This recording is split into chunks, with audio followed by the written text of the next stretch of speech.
एहसन लाल साहब, ये नाम वो है जो इस मकाम तक आया है। अगर मैं आपसे पूछूं कि इस नाम से पहले इसके पीछे जो शख्सियत है, जहां से इस नाम की शुरुआत होती है, ये सफ़र बचपने से कैसे शुरू हुआ? मेरा बचपन हुसैनाबाद के में बीता है। पुराने जगह जिसको एक तरह से इमामबाड़े और जो जो लखनऊ की शान कहलाता है, उस जगह मैं पला बसा हूँ हुसैनाबाद में। और मैं बारादरी में ही पढ़ा हूँ। पहली पढ़ाई मेरी बारादरी, उसके बाद मुफ्तीगंज हुई, उसके बाद मैं मशफी कॉलेज आ गया। तो ये हमारा पढ़ाई का दौर रहा। लेकिन इन सबके बीच मुझे पुराने लखनऊ या ख़ासकर लखनऊ से इतना लगाव होता गया कि जो कुछ मैं सोचता था, ख़ासकर लखनऊ और उर्दू के बारे में ज़्यादा सोचता था, तो जहन में कुछ ना कुछ उमड़ता रहता था। लेकिन पढ़ाने घर वाले जो चीज़ पढ़ाने को कहते थे, उम्र के हिसाब से मैं उनका मना नहीं कर सकता। कुछ कहने जो मुझसे कहा जाता था वो मुझे, मेरे फादर जो थे, मेरे जिसको कहते हैं बाबा जान, वो मुझे मैथ का टीचर बनाना चाहते थे। तो इसलिए मुझे मैथ और साइंस करते रहे। लेकिन मेरे दिल में एक तरह लिखने का कुछ उर्दू से लगाओ, कुछ बिल्डिंगों से लगाओ, कुछ ऐसा था कि, लेकिन वो ख़त्म नहीं हो रहा था। मैंने कोशिश करते करते मैं आखिर पढ़ते हुए, जिस तरह भी धक्के खा के कह सकते हैं आप, पढ़ते करते मैं शेखाली तक, हाई स्कूल तक आया, फिर इंटर तक आया। फिर मैंने अपना इंटर के बाद कुछ हुआ तो मैंने कोशिश की, कोई ट्यूशन पढ़ाने लगा, जिससे कुछ अर्निंग होने लगी। तो फिर मैं अपना कुछ छोटा मोटा लिख के अखबारों में देने लगा। कभी कभी मेरे सामने वो आँखों के, जिसको मैं लिख के ले जाता था, डेस्क पे बैठा हुआ आदमी उसको पढ़ फाड़ के फेंक देता, कहते ये इस लायक नहीं लिखा, ये छप सके, आप फिर लेके आए। एक ही चीज़ को मैं 10-10 बार लिखता था, वो कभी नहीं होता था। तो ना इंटर का दौर था, नवजीवन अखबार में एक मुश्ताक परदेसी हुआ करते थे। अब उनका इंतकाल अभी हाल में 3-4 साल पहले हुआ है। वो सहारा में एडिटर भी रहे उर्दू में। उनके पास जाता, उन्होंने मुझसे कहा कि तुम लिखो, और उसको मैं, उन्होंने बेचारे ने छोटी छोटी कुछ लाइनें मैं लिखता था, उसको ठीक करके छापते थे। फिर उन्होंने मुझे एक तरीका बताया, अभी तुम लिखो हिस्ट्री की या छुपी हुई ऐसी चीज़ें जो लोगों को ना मालूम हो, उसको लिखो, उसको पढ़ो और अपने शब्दों में लिखो, जिससे तुम्हारा लिखने का तरीका, पावर बढ़ेगा। तो मैंने वो तरीका आजमाया। मैं ऐसी अनोखी चीज़ें ढूंढता, किताबें पढ़ता, और उसको पढ़ने के बाद फिर अपने अल्फाजों में लिख के ले जाता, तो फिर नवजीवन में छपना शुरू हो गया। माशाल्लाह। लाल साहब, ये बताएं कि ये सफ़र रहा शुरुआत से। एक बहुत ही अहम सवाल, आपका इस फील्ड में आने के लिए ये शौक़ कहाँ से पैदा हुआ? किसी शख्सियत से मुतासिर होकर या बचपन से? और आपके वालिदैन की इस पूरी कोशिशों में क्या रोल रहा है? ये वैसे बचपने से था, क्योंकि हाई स्कूल इंटर में भी मैं कुछ उस ज़माने में कुछ कविताएं, गज़लें लिखता था, उल्टी सीधी जो भी समझ, मगर लिखता था। तो क्योंकि मेरे दोस्त आज भी याद करते, कुछ देखते, कहने तुम्हारी आदत तो हाई स्कूल से थी। मुझे भी नहीं याद कि मेरी आदत थी। मैं तो इस चीज़ को बहुत अच्छी तरह जो थोड़ा निखार पाया तो ग्रेजुएशन में आके निखार पाया, जब मैं अलीगढ़ जर्नलिज्म करने गया। लेकिन उससे पहले के दोस्त भी मुझसे कहते, नहीं तुम तो हमेशा से लिखते थे। तो ये कुछ गॉड गिफ्टेड बात थी, या शुरू ही से मैं कुछ ना कुछ उल्टा सीधा सही मगर लिखता रहता था। लेकिन जब अलीगढ़ गया तो उस ज़माने में वहाँ मुझे कोई ऐसे बचपन के दोस्त नहीं थे, कुछ मिलने वाले नहीं थे, तो सिर्फ किताबें थी, मैं था। तो मुझे पढ़ने को बहुत मिला। और एक अखबार आता था हिंदी का में आता, आप भी आता इंग्लिश में, लेकिन ऑब्ज़र्वर। तो उस ज़माने में इराक़ ईरान की जंग चल रही थी, तो मैं वो अखबार ले गया। उसमें नासिरा शर्मा जी लिखती थी, और भी इस मैं ला के वो पढ़ता था। तो सारे अखबार खलेट के, वो कई साल के अखबार अभी भी मेरे पास रिकॉर्ड में है, तो मैं वो पढ़ता था और फिर मैं लिखने की कोशिश करता था। धीरे धीरे जो अल्फाज मिले मुझे, तो या लिखने का तरीका मिला, वो मुझे अलीगढ़ से मिला, और कैसे अल्फाज का इस्तेमाल करें वो सब मुझे वहाँ से मिला। लेकिन लिखने का शौक़ जो आप कहें वो तो बचपन से था। निखारा हाँ ज़रूर ने, एक मेरे आप सबसे पहले उस्ताद कह लिए, वो चौधरी सिफ्त मोहम्मद नकवी साहब थे, जो डॉक्टर लोहिया के साथियों में थे, और बहुत ही बड़े दानिश्वर थे, बहुत ही ज़बानों के मालिक। उनसे मैंने शुरुआत की ज़िंदगी में, पत्रकारिता की ज़िंदगी में सीखने का, और लिख के उन्हीं को दिखाता था, और उनके साथ आखिरी दम तक मैं रहा, जब तक वो ज़िंदा रहे। लाल साहब, अलीगढ़ मुस्लिम यूनिवर्सिटी जो एक गहवारे अदब है, आप हमें बताइए कि अलीगढ़ मुस्लिम यूनिवर्सिटी का कोई ऐसा वाक़या जो हम लोगों के लिए और ख़ास तौर पर उन नौजवानों के लिए मिसाल राह हो। ये वाक़या तो नहीं कह सकते। वहाँ एक परेशानी ये रही कि इंग्लिश और उर्दू साथ की पकड़ बहुत है, और उर्दू तो बरा मुझे भी घर से मिली है, लेकिन इंग्लिश हमारी बिल्कुल वीक है। मैं एडमिशन होने में मुझे बड़ी परेशानी हो रही थी। लेकिन उस ज़माने बाबरी मस्जिद का मसला यहाँ चल रहा था, और शौक़ की बिना पे अखबार की बाबरी मस्जिद की एक एक चीज़ से मैं वाकिफ़ था, कब कितने लोगों पे क्या किसने तोड़ा, कैसे हुआ, एक एक चीज़ यहाँ पुरानी हिस्ट्री तक मुझे रटी हुई थी। तो जब मैं गया अलीगढ़ यूनिवर्सिटी तो मेरा इंटरव्यू हुआ, तो मैंने जाते ही कह दिया देखिए मैं हिंदी या उर्दू में पूछो मैं बताऊँ, और वरना मैं नहीं पता, इंग्लिश होगा तो मैं माफ़ी चाहता हूँ, मैं वापस जाना चाहता हूँ। तो उन्होंने इतनी बेसाख्ती देके मुझसे पूछा, और मैंने बाबरी के मस्जिद मुतालिक या राम जन्मभूमि में जो सवाल किया मैंने उसका जवाब दिया, तो मेरा उन्होंने एडमिशन ले लिया। कुल 12 सीटें थी। उस एडमिशन के लेने के बाद फिर भी मुझे दिक्कत आती रही। तो जो मेरे साथ के दोस्त थे वो माशाल्लाह सब काफ़ी अच्छी, सबकी इंग्लिश कुछ की तो बहुत ही अच्छी थी। एक हमारे दोस्त का नाम लेना चाहूँगा, आफ्ताब मोहम्मद, वहीं अलीगढ़ में रहते हैं, और एक पैर से मफलूज हैं, एक पैर से चलते हैं बेचारे। इंग्लिश बड़ी अच्छी है, तो वो बेचारे हमारी मदद करते रहे पूरे सेशन भर, साल भर पढ़ाई में, और चीज़ कुछ हो टीचर बताते तो मुझे हिंदी में समझाते।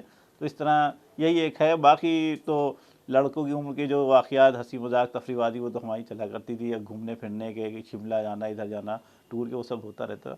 ऐसा कोई दिलचस्प वाक़या नहीं जिससे कुछ वो हो सके, बस ये मेन हमारे लिए। आपका रुख थिएटर की तरफ है, मगर हमारे समाज के अक्सर लोग, या यूँ कहूँ कि अक्सरियत में लोग, थिएटर को या उनसे जुड़े लोगों को पसंद नहीं करते, मगर आपने अपने कलम की ताकत से थिएटर से मुतालिक लोगों के नज़रियात को तब्दील किया।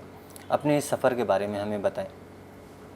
मेरे महल्ले में एक नक्श शुमारी साहब रहा करते थे, उनका इंतकाल हो गया है। तो मेरा उनके पास कुछ बैठना उठना था, वो नाटक से जुड़े हुए थे, तो उन्होंने मुझ में ये नाटक की दिलचस्पी पैदा की। तो इत्तेफाक से पहला नाटक, हाँ मैं एक चीज़ बताऊँ, मुझे पहला नाटक मेरा लिखा 1988 में अलीगढ़ ही गया था, अलीगढ़ यूनिवर्सिटी। वहाँ सिल्वर जुबली सेलिब्रेशन था, नसीरुद्दीन शाह के भतीजे सलीम शाह करा रहे थे, तो उसमें मेरा गया। तो मैं ही वहाँ जाने के बाद ही मैंने ये तय कर लिया था मैं अलीगढ़ यूनिवर्सिटी में पढ़ूंगा। फिर बाद में 91 में एडमिशन हुआ था। बहर वो तब से मुझे इस नाटक के बारे में या नाटक में शौक़ पैदा हुआ, तो मैंने ये लिखना शुरू किया। पहला नाटक हमने लिखा था दाऊद, जिसको उन्होंने अलीगढ़ यूनिवर्सिटी में हुआ था। उसके बाद फिर कई चीज़ें हमारे सामने ऐसी आई जो ज़िंदगी को उसमें सबक दे सकती, तो हमने सोचा क्यों ना इनको नाटक में ढाल के लोगों को ये बात पहुंचाई जाए। एक चीज़ और कि जब मैं नाटक की दुनिया में आया था 88-89 में, तो मुझे शायद ही ख़ानदान कोई बंदा हो जिसने बुरा ना कहा हो, डांटा ना हो, मना ना किया हो, समझाया ना हो, शायद ही कोई ऐसा हो। और बहुत ही मतलब कि घर में तो बहुत ही एक तरह से मारने हद तक कभी कभी हो जाता था कि मैं ये छोड़ दूँ नाटक, या मैं लिखता था, एक्टिंग नहीं करता, उसके बाद भी मेरे साथ ये था। तो एक दिन इत्तेफाक से घर पे छोटी बहन का मेरे बिस्मिल्लाह थी, कल साथ तशरीफ़ लाए, तो उन्होंने ये मेरी इस बात की शिकायत की कि ये नौटंकी लिखते हैं ये वो। तो उन्होंने कल्बसारी साहब ने मुझे वो हौसला दिया, मुझे जहन में बात है, उन्होंने मुझसे ये कहा कि कुछ भी लिखो जो इस्लाम के ख़िलाफ़ ना हो, मज़हब ख़िलाफ़ ना हो, और जो लिखो उसमें ऐसा करो कि तुम उसकी मंजिल मकसूद तक पहुँच जाओ, इस तरह उसको लिखो, ये नहीं कि टाल। तो वो मुझे उनकी, जब घर वाले मेरा अपोज कर रहे थे, उन्होंने मुझे वो हौसला दिया। उसके बाद मैं लिखने लगा। और जहाँ तक नाटक में की बात है, नाटक का मतलब ये नहीं होता कि आप जैसे कहते हैं बुरी चीज़, गलत चीज़, हर इस वक्त कोई ऐसा काम है मैं नहीं समझता जिसमें गंदगी ना हो, कोई ऐसा काम नहीं जिसमें अच्छाई ना हो। आपके ऊपर डिपेंड है, आप उसमें वहाँ कैसे जाते हैं, कैसे सोचते हैं, क्या करते हैं। तो नाटक में बुरा भी अच्छा भी है। अब जो भी नौजवान आते हैं वो बहुत ज़्यादा कहना चाहिए एम्बिशंस लेके आते हैं, मैं शाहरुख खान बन जाऊँ, अमिताभ बच्चन बन जाऊँ। उसका कोई लोग गलत फ़ायदा उठा के उसका शोषण कर लेते हैं पैसे से या और तरह से। तो अपना एम्बिशंस नहीं लेके आना चाहिए, कोशिश करना, ये काम करनी कि उसमें धीरे धीरे खुद ही अल्लाह मदद करेगा। आप आगे बढ़ेंगे, मेहनत करेंगे, और हर मेहनत में अल्लाह मदद करता है। तो अपने काम में आप करते रहिए, अल्लाह मदद करते रहेगा। एम्बिशंस को बहुत ज़्यादा अपना रहे, उससे नुकसान आपको पहुँचता है। लाल साहब, जब भी कोई शिया किसी भी फील्ड में होता है तो वो तालीमात अहले बैत, अज़ादारी, वाक़या करबला, इमाम हुसैन अलैहिस्सलाम की क़ुरबानियाँ वगैरह वगैरह, इन सब को मंज़र आम तक लाने की कोशिश करता है। आपने जो भी ड्रामे लिखे उनमें इन सब का ज़िक्र देखने को मिलता है। ये ख़्याल आपके जहन में कब और कैसे आया, और आपने इस फ़िक्र को कैसे मंज़िल मकसूद तक पहुँचाया? नाटक में मैंने लिख रहा था कि तो कई ऐसे नाटक लिखे जिसमें लोगों ने एंजॉय किया, मज़ा किया, लेकिन कभी कभी ऐसा देखा कि नाटक लोग जो हैं लेके गए और कई दिन तक उसके बारे में बात की, जहनों में लोगों के वो नाटक बसा। तो हमने सोचा जब ये चीज़ हो सकती है तो नाटक में क्यों ना ऐसा कुछ पैगाम दिया जाए। अच्छा, मैं बचपने से कुछ माहौल ऐसा मुझे मिला, या लखनऊ में रहा, या घरेलू माहौल रहा, या पुराने लखनऊ का आसपास का माहौल रहा में मिलने जुलने वाले, कि मुझे उर्दू, लखनऊ और आज़ादारी, इन तीन चीज़ों से बहुत ही ज़्यादा रग़बत रही।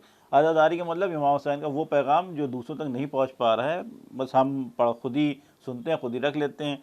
तो उस पैगाम को हमने सोचा शियों के अलावा और मुसलमान हजरात पे जिन तक बात नहीं पहुंच पा रही है, गलत फहमियाँ पैदा, या हिंदू हजरात तक जिन पर गलत, उनको हम इस नाटक के ज़रिए बात को पहुँचाएँ। तो इस चीज़ को मैंने फिर जो भी नाटक किया तो कहीं नहीं ना कहीं कुछ डायलॉग डाल दिए, कहीं कुछ मरसिए पढ़वा दिए, इसका मैं इस्तेमाल करता रहा और धीरे धीरे लोगों को जानकारी, मतलब अपनी हद तक जितना कर सके वो मैं कोशिश करता हूँ और लोगों तक पहुँचता, उसका मुझे उसका रिटर्न भी मिलता है कि हाँ, महसूस किया कि नाटक कामयाब रहा इस मकसद में। आपने एक किताब लिखी जिसका उन्वान है अज़ादारी और अवध। बहुत ही मकबूल कुतुबात में इसका शुमार है। ऐसी किताब जिसमें अज़ादारी और अवध दोनों का मजमुआ हो, इसको लिखने का ख़याल आपके जहन में कब और कैसे आया? मैं 2009 से एक प्रोग्राम करा रहा हूँ, मुहर्रम पे एग्जीबिशन, जो एक तरह से इंटरनेशनल है, जिसमें मेरे पास लंदन, अमेरिका, इजराइल, पता नहीं कहाँ कहाँ से पिक्चर्स फोटोग्राफ आते हैं, नेट के ज़रिए आते हैं, उसको मैं बनवा के फिर डिस्प्ले करता हूँ। वो मेरा प्रोग्राम दुनिया में कहीं नहीं होता था, अब एक आध सुना कश्मीर वश्मीर में हुआ है, लेकिन वो प्रोग्राम जो था मेरा बड़ा काम। तो उस टाइम पे मैं जब डिस्प्ले करता तो मैंने सोचा खाली लोग फ़ोटो देख के चले जाते हैं, तो मैंने पढ़ना शुरू किया अज़ादारी को, और उन ऐसे इस तरह से मैं कोशिश करा उसको पेश करने की कि अक़ीदा ना रहे, हिंदू भी उस बात को समझे और दूसरे मज़हब के भी लोग समझें, खाली शिया ना समझे, मतलब अक़ीदे से हट के मैंने हो। तो उसको मैंने पढ़ा, अंग्रेज़ों की लिखी किताबें और बड़े बड़े मुसन्निफ़ों की, उसको फिर मैंने जो चीज़ें थी उसको वहाँ डिस्प्ले करा, कोट किया, क्या चीज़ कैसे पैदा हुई, क्या चीज़ कैसे बनी। तो वो होते हर साल मैं करता रहा। फिर 2015 की तक होते होते फिर 2016 में फिर एक और बात सामने आई कि एक प्रोग्राम किया जाए लाइट एंड साउंड का। तो वो भी मुझे इत्तेफाक से पहली मतलब लखनऊ में हुआ, उसको भी करने का मुझे भी शरफ़ हासिल है। पहली बार जो शुरुआत हुई इसकी तो मैंने ही किया। तो उसमें मैंने एक स्क्रिप्ट लिखी, जिसमें पूरी अज़ादारी का इतिहास लिखा, हज़रत ज़ैनब से लेके 661 ईस्वी से लेके और 2016 लखनऊ तक मैंने वो इतिहास लिखा, कैसे कैसे अज़ादारी हज़रत ज़ैनब से वहाँ से हिंदुस्तान आई, हिंदुस्तान के बाद फिर लखनऊ आई, अवध आई, तो अवध में कैसे कैसे फैली, क्या क्या उसमें हुआ है। तो उसके लिए तो मेरे पास करीब करीब आधी किताब का मवाद इकट्ठा हो चुका था। तो लोगों ने जब वो मेरा लाइट एंड साउंड प्रोग्राम देखा तो लोगों को इतना पसंद आया कि मुझे उसी वक्त लोगों ने हाथों हाथ लिया और मुझसे पीछे पड़ गई, आप इसे किताब लिखिए या मुझे स्क्रिप्ट दे दिया। तो मैं स्क्रिप्ट तो मैं इतनी फ़ोटोकॉपी करा के बात नहीं सकता था। तो लोगों की इस बात को जहन में रखते हुए मैंने इसको किताबी शक्ल देने की कोशिश की। फिर मैंने इसको पढ़ा, तो इस किताब को फिर मैंने और उसमें इजाफ़ा किया इस किताब को पढ़ने में। तो और चीज़ें मैंने उसको पढ़ी और पढ़ने के बाद इसको पूरी किताब की शक्ल हमने इसको दी। आज ये करीब 100 पेज की किताब है और कोई आपका अवध का इसका जुलूस नहीं है और कोई ऐसी मजलिस नहीं जिसकी हिस्ट्री इस किताब के अंदर ना हो। और हज़रत ज़ैनब से लेके और 2016 तक हर मजलिस, हर मातम सब इसके अंदर, इस किताब के अंदर दर्ज है। लाल साहब, अगर आज की हम बात करें तो इस वक्त जिस शख्स के रूबरू हम बैठे हुए हैं वो कम्युनिटी की जानी मानी हस्ती हैं, एक कामयाब राइटर हैं, एक अच्छे आर्टिस्ट हैं। मगर हर कामयाब इंसान की एक दास्तान होती है जिसमें कुछ दुश्वारियाँ, कुछ नाकामी, समाजी बंदिशें जैसी चीज़ों का सामना करना पड़ता है। हम ये जानना चाहेंगे कि आपकी कामयाबी की इस दास्तान में आपको किन दुश्वारियों का सामना करना पड़ा और वो कौन लोग हैं जिनको आप समझते हैं कि वो आपकी इस कामयाबी के पीछे हैं? ज़िंदगी में दिक्कतें तो सभी की आती हैं और आना भी चाहिए, तभी आदमी सीख पाता है। क्योंकि आसानी से मिली चीज़ का आदमी ना उसका अहमियत समझता है और ना ही उसकी तरह आगे बढ़ पाता है। तो ज़िंदगी में हाई स्कूल और इंटर के बाद ही एक तरह से आने लगी थी। एक तो दिक्कत आप इस तरह कह सकते हैं कि हम जो चाह रहे हैं वो नहीं हो पा रहा है, तो वो दिक्कत ही समझे कि एक हम किसी और रास्ते पे जाना चाह रहे हैं, घर वाले किसी और रास्ते पे जा रहे हैं। तो बहर वो घर वालों की बात मानते हुए मैं अपना बिना रास्ते के चलता रहा, जो जहाँ जैसे उन्होंने उधर चला गया, जब उन्होंने उधर चला गया। लेकिन जो अपने जहन में था वो भी रहा, उसको कैसे करना है। तो उन दिक्कतों को, अब जहाँ तक बात है फादर की, भी मेरे को बहुत ज़्यादा नहीं, एक रेलवे में एक छोटी मोटी जॉब थी, कोई ऐसा नहीं था, तो इकनॉमिकल भी वो नहीं था। तो इसलिए मैंने फिर हाई स्कूल इंटर के बाद ही ट्यूशन पढ़ाना शुरू कर दिए थे। जो अपनी ऊपर की कहना चाहिए ज़रूरतें होती थी, किताब ख़रीद के अलग की, मतलब कोर्स से अलग हट के किताबें ख़रीद के लाना, वो मैं अपने पैसे से ख़रीद के ला के पढ़ने लगा। या कहीं ऐसी जगह जाना जैसे ड्रामे के कहीं मेरा लिखा हुआ जा रहा है तो मुझे जाना पड़ता, तो मैं अपने पैसे ज़्यादा, क्योंकि उसके लिए घर से मुझे सपोर्ट नहीं मिलता था। तो यही सब दिक्कतें थी। तो इन दिक्कतों को बस अल्लाह पे यकीन था। जैसे मैंने एक बात और बताऊं कि एक अज़ादारी मेरे कितना करीब है, मैं जब हाई स्कूल में था तभी मैंने एक प्रोग्राम कराया था, वो भी पहली मरतबा लखनऊ में हुआ था, उसके बाद हुआ और ना हुआ, इस्लामी क्विज़ कॉन्टेस्ट, जिसमें मेरे साथ असगर मेहदी भी थे और रफ़त भी थे।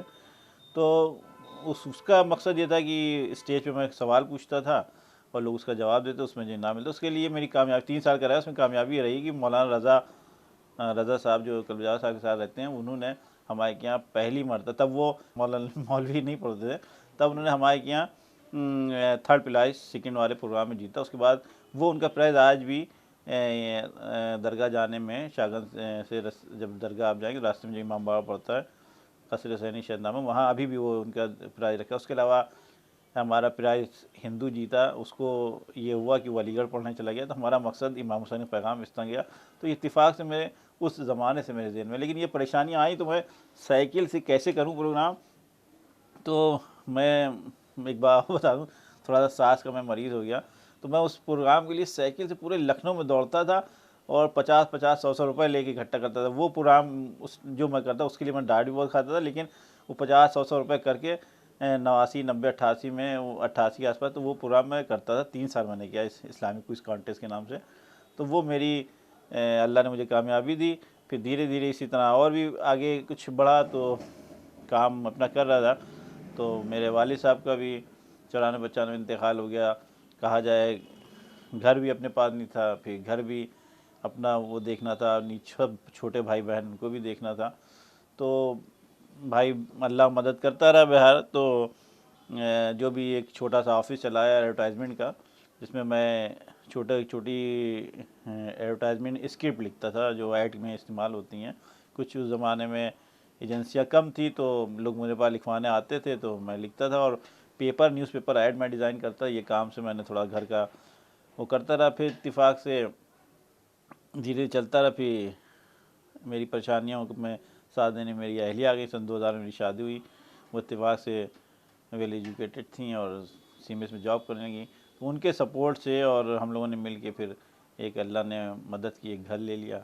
फिर दोनों आदमी मिल के आगे की प्रॉब्लम सॉल्व करते हैं जो आज तक चली आ रही हैं, आती हैं जाती हैं प्रॉब्लम्स। तो अब आपसे एक आखिरी सवाल। इस वक्त हम जिस शख्सियत के साथ बैठे हैं, इस एहसन लाल को तो सब पहचानते हैं, मगर हमारे मुआशरे में इन्हीं सलाहियतों के साथ और भी कई अफराद मौजूद हैं जो कुछ मुश्किलात के बाद हार मान लेते हैं। उनके लिए आप क्या पैगाम देना चाहेंगे कि मुश्किलों का सामना करके एहसन लाल जैसी शख्सियत कैसे बना जाता है? नहीं, पर जैसे अब हम जो हमारे अंदर था, बस ये था कि वो गलत नहीं था।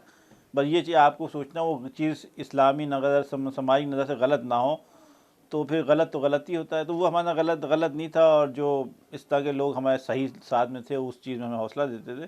तो मैंने हर वो कोशिश की काम करने के लिए जो मैं कर सकता, उसके मैंने रास्ते खुद ढूंढे। जैसे मेरे इत्तिफाक से मैं ऑरेंज बेल्ट का जूडो भी सीखा हूँ, लेकिन घर से किसी से लेना नहीं, मैं खुद ही स्टेडियम गया, मिला जुला, फिर वहाँ ट्रेनिंग की, कई महीने मैंने जूडो सीखा। इसी तरह जैसे ये मैंने मुश्ताक परवेज़ी का जिक्र किया या सिफ्त मोहम्मद नफ़ी साहब का जिक्र किया, जो पढ़ने लिखने या आज अभी भी उर्दू में आग में एडिटर हैं हुसैन असर साहब, उनसे है, या सर रिजी मर गए, जावेद मुर्तज़ा साहब हैं, मुझसे किसी ने कुछ नहीं मिला। मैं खुद जाके मिलता और उनसे बात करता, फिर उनके बुलाने पे जाता, फिर अपने संबंध खुद बनाता, फिर उनसे लिखा पढ़ी के मामले रुजू करता, और फिर अपने जो लिखने के ख्यालात उनको बताता, फिर उनसे मदद लेखा लिखने पढ़ने। तो आपको रास्ते खुद निकालना पड़ते हैं। आप ये ना सोचिए कोई आपको उंगली पकड़ के चलाएगा। अगर आपको जिस फील्ड में जाना है उसके लिए आपको रास्ते बनाइए, और उस रास्ते जब आप बनाएंगे तो अल्लाह खुद मदद करता रहेगा, और आप रास्ते बनते जाएंगे, आप आगे बढ़ते जाएंगे। बेशक। लाल साहब, हमारी कौम के नौजवान तबके के लिए एक मैसेज जो उनकी सलाहियतों को मोटिवेट करे। मैसेज ये है कि आपको कभी भी कहीं पे अपने को कमज़ोर नहीं समझना चाहिए, और कोई अगर परेशानी आए तो उससे आपके मुंतशिर दिमाग में नहीं होना चाहिए। हर चीज़ का हल है, बस देर हो सकती है, लेकिन अल्लाह जो है कभी अपने बंदों के साथ बुरा नहीं सोचता। देर हो सकती है लेकिन कामयाबी आपको मिलेगी, अगर आप अपने काम सही काम में और सही तरह से लगे तब।